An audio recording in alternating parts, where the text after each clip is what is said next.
ಐತಿಹಾಸಿಕ ಲಕ್ಕುಂಡಿಯಲ್ಲಿ ನಡೆದಿರೋ ಉತ್ಖನನ ಕಾರ್ಯ ಚುರುಕುಗೊಂಡಿದೆ. ಇವತ್ತು ಕೂಡ ಕೆಲವು ಪ್ರಾಚ್ಯಾವಶೇಷ ಪತ್ತೆಯಾಗಿದೆ.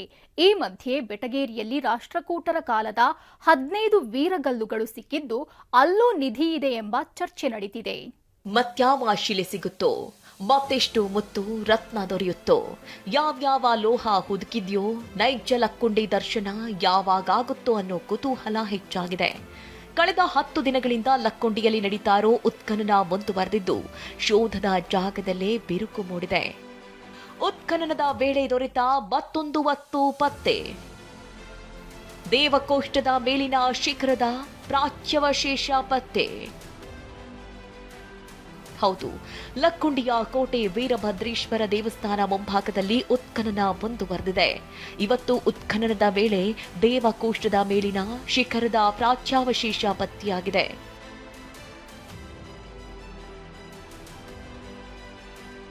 ಇನ್ನು 4 ಬಾಕ್ಸ್ಗಳಲ್ಲಿ ಶೋಧ ನಡೀತಾ ಇದ್ದು A1 ಬಾಕ್ಸ್ನಲ್ಲಿ ಬಿರುಕು ಕಾಣಿಸಿಕೊಂಡಿದೆ. B ಬಾಕ್ಸ್ನಲ್ಲಿ ಬೃಹತ್ ಆಕಾರದ ಕಲ್ಲು ಪತ್ತೆಯಾಗಿದ್ದು ಕಲ್ಲು ಬೀಳುವ ಆತಂಕ ಇದೆ.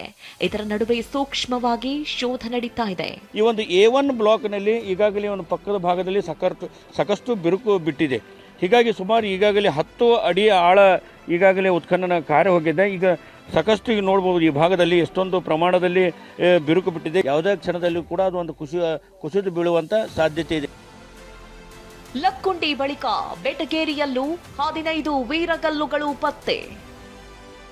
ನಿಗೂಢ ಗವಿಯೊಳಗೂ ಇದೆಯಂತೆ ನಿಧಿ, 7 ಹೆಡೆ ಸರ್ಪ. ಇತ್ತ ಬೆಟಗೇರಿಯ ಮಲ್ಲರಾಯನ ಕಟ್ಟಿಯಲ್ಲಿ 15 ವೀರಗಲ್ಲುಗಳು ಪತ್ತೆಯಾಗಿದೆ. 9-10ನೇ ಶತಮಾನದಲ್ಲಿ ರಾಷ್ಟ್ರಕೂಟರ ಆಳ್ವಿಕೆಯಲ್ಲಿ ಆಗಿರುವ ಯುದ್ಧಗಳ ಕುರುಹುಗಳು ಇದಾಗಿದೆ. ಲಕ್ಕುಂಡಿ ವ್ಯಾಪ್ತಿಯಲ್ಲಿ ನಡೆಸಿದ ವೈರಿಗಳ ದಾಳಿ, ಭೀಕರತೆಯನ್ನ ದಂಡನಾಯಕ ಕುದುರೆ, ಆನೆ, ಸೈನಿಕರೊಂದಿಗೆ ದಂಡೆತ್ತಿ ಹೋಗ್ತಾ ಇರೋ ವೀರಗಲ್ಲುಗಳು ಯುದ್ಧ ಭೀಕರತೆಯನ್ನ ವರ್ಣಿಸಿದೆ. ಬೆಟಗೇರಿಯ ನಿಗೂಢ ಗವಿಯೊಳಗೂ ನಿಧಿ ಎಂಬ ವದಂತಿ ಹಬ್ಬಿದೆ. ಗವಿಯೊಳಗಿನ ನಿಧಿಗೆ ನಾಗದೇವ ಕಲ್ಲುಗಳು ಕಾವಲಿವೆ.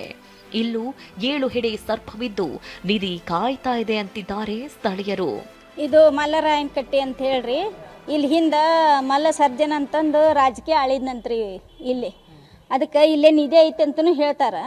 ಇಲ್ಲಿ 7 ಸರ್ಪನು ಕಾವಲಿತ್ತಂತ ಅವಾಗ. ಅದು ಶುಕ್ರವಾರ, ಮಂಗಳವಾರ, ಅಮಾವಾಸ್ಯೆ, ಹುಣ್ಣಿಮೆಗೆ ಬರ್ತಿತ್ತಂತ್ರಿ. ಅದು ಹೊರಗೆ ಬಂತಂದ್ರೆ ಈಗ ದೇವ್ರ ಮುಂದೆ ಲೋಬಾನ ಹೆಂಗೆ ಆಗ್ತಲ್ಲ ಹಂಗೆ ವಾಸನೆ ಬರ್ತಿತ್ತಂತ್ರಿ.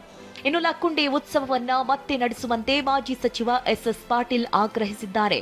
ಅಂತೂ ಕುತೂಹಲ ಕೆರಳಿಸ್ತಾ ಇರೋ ಉತ್ಖನನದಲ್ಲಿ ನೈಜ ಲಕ್ಕುಂಡಿಯ ದರ್ಶನವಾದ್ರೆ ಮತ್ತಷ್ಟು ರೋಚಕ ವಸ್ತುಗಳು ಸಿಗೋ ಸಾಧ್ಯತೆ ಇದೆ. ಸಂಜೀವ್ ಪಾಂಡ್ರೆ, TV9 ಗದಗ.